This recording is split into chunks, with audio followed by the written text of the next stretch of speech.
అందరికీ నమస్కారం. షింజితా ముస్తఫా అబ్రాడ్లో వెళ్ళిపోయిందేమో లుకౌట్ నోటీసులు జారీ చేయాలో మాట్లాడుకున్నాం. కేరళలో ఉంది. ఇందాకే పోలీసులు అరెస్ట్ చేశారు. ఇక్కడ వెనకాల అటాచ్మెంట్ చూడండి. జస్టిస్ అలెగ్జాండర్ థామస్ కేరళ హైకోర్టుకి చీఫ్ జస్టిస్గా చేసి రిటైర్ అయినారు. ప్రజెంట్ ఆయన కేరళ హ్యూమన్ రైట్స్ కమిషన్కి చైర్మన్. ఈయన గనక అక్కడ గనక లేకపోతే మేబీ ఈమె అరెస్ట్ అయ్యేది కాదు. నేను నా మాట కట్టుబడి ఉంటాను. ఎందుకు ఈ మాట అంటున్నా? భారతదేశంలో మగవారి కోసం అన్నప్పుడు మాట్లాడేది ఒక హ్యూమన్ రైట్స్ కమిషన్ తప్ప వేరేది కాదు. ఆ హ్యూమన్ రైట్స్ కమిషన్లో కూడా దయగల్లా వాళ్ళు ఉంటేనే ఆ రకం పనులు అవుతాయి. అదర్వైజ్ మహిళల కోసమే. ఏ సంఘాలైనా ఎవరైనా కానీ మగవాడంటే వాడికి ఏమైందిలే ఇలాగే.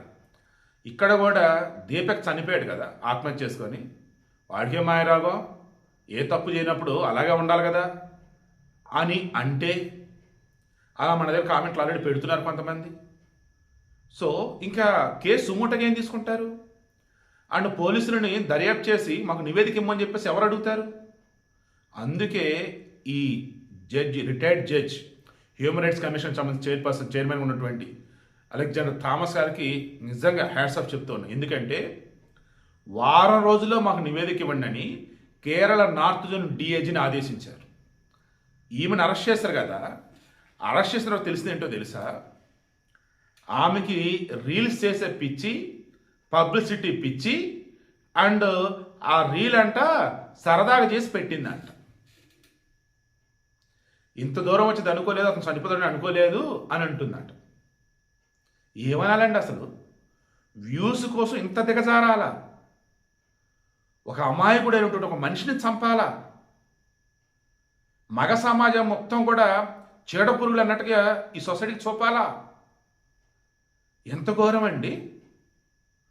ఇప్పుడు నేను రిక్వెస్ట్ చేస్తున్నాను, పురుషులని స్త్రీలను అడుగుతూ ఉన్నా, ఇక మీదట మగోడికి సంబంధించి తప్పు చేసినట్టుగా, మగోడికి సంబంధించి ఏదైనా వీడియో వైరల్ అయ్యి అవగానే దయచేసి వాడిని అనరాని మాట్లాడటము, దయచేసి పిచ్చి పిచ్చి కామెంట్లు పెడతాం ఆపండి. ఆడవారికైనా మగవారు ఇద్దరికైతే అప్లై అవుద్ది. కాకపోతే మగవాడు అన్నప్పుడు నేనైనా ఎవరైనా సరే అనేస్తాం, తిట్టేస్తాం, హడావుడి చేసేస్తాం. కానీ విషయం ఏంటంటే అమాయకుడు నిజంగా అతను గనక ఆత్మహత్య చేసుకోకుండా ఉన్నట్టయితే ఈ పాటికి ఎన్ని లక్షల మంది అతను అనరాని మాట్లాడిన వాళ్ళు.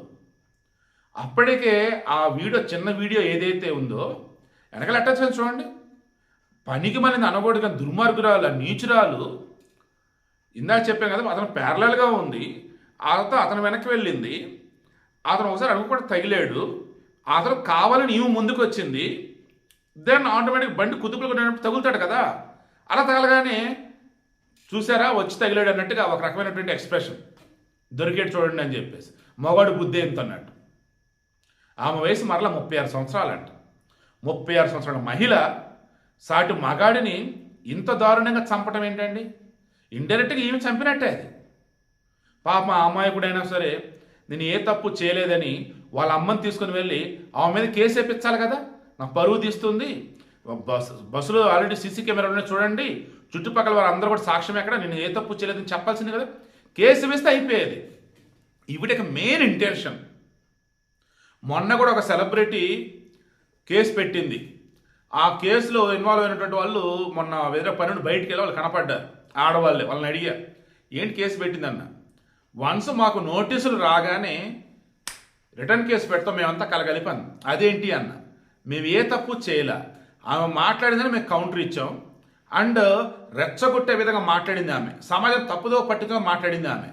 మేము ఏ తప్పు చేయకపోగా మేము సమాజాన్ని బాగు చేద్దామని చెప్పేసి మేముంటే మా మీద కేసు పెడుతుందా?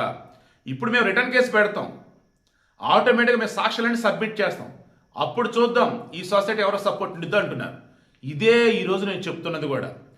ఆడవాళ్ళు వెళ్ళేమో ఈజీగా కేసు పెట్టేస్తున్నారు, మగవాడు ఏ తప్పు చేయకపోయినా నిందలు మోస్తూ ఉంటున్నాడు, కానీ పోలీసులకు వెళ్ళి కేసు పెడతల్లా. ఇప్పటికి మెయిన్ ఇంటెన్షన్ ఇదే. ఏ తప్పు చేయనప్పుడు మీ పరువు తీస్తూ ఎవరన్నా వీడియోలు పెట్టినా, పోస్టులు పెట్టినా ఇమీడియట్గా మీరు పోస్టులకు వెళ్ళి కంప్లైంట్ ఇవ్వండి. పోలీస్ కంప్లైంట్ తీసుకొని తీరాలి అంతే. మగవాడు వెళ్ళెళ్ళు అని అన్నారంటే వాళ్ళ కూడా సుపీరియస్ కంప్లైంట్ ఇవ్వండి. వేరే ఇన్డెప్త్ వీడియో ఒకటి చేసి పెట్టాను. ఏది men national commission for men ఉండాలని ఈ వీడియో ఇచ్చిన తర్వాత నైట్ కానీ రేపు మార్నింగ్ అప్లోడ్ చేస్తాను. ఎక్స్ట్రా టైప్ చేస్తాను అదైతే మాత్రం. ఇప్పుడు విషయం ఏంటి, ఇక నుంచి ఏ మగోడైనా ఏ ఆడవారైనా మీకు సంబంధం లేని దానిలో మీ ఇన్వాల్వ్మెంట్ లేకుండా మిమ్మల్ని తప్పుగా చూపుతూ ఎవరైనా పోస్టులు పెట్టినా వీడియోలు పెట్టినా ఏమాత్రం వెనకాడు వేది ముందే పోలీస్ కంప్లైంట్ ఇవ్వండి. పోనీ అప్పటికే మీ మీద వాళ్ళు కంప్లైంట్ ఫైల్ చేసిన అనుకుందాం, అయినా సరే అప్పుడు కూడా మీరు వెళ్ళి కంప్లైంట్ ఇవ్వండి.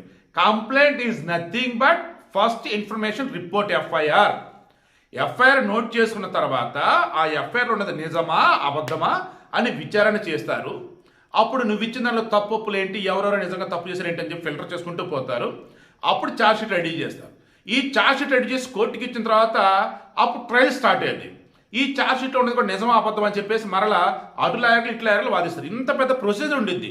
ఒక కంప్లైంట్ ఫైల్ అవ్వగానే ఒక ఎఫ్ఐఆర్ ఫైల్ అవ్వగానే అమ్మో అమ్మో అనుకుంటూ ఉంటే ఇంక ఏ బతకలేము మన దేశంలో. అర్థం చేసుకోండి. సెపరేట్ వీడియో వస్తుంది దానికి కూడా.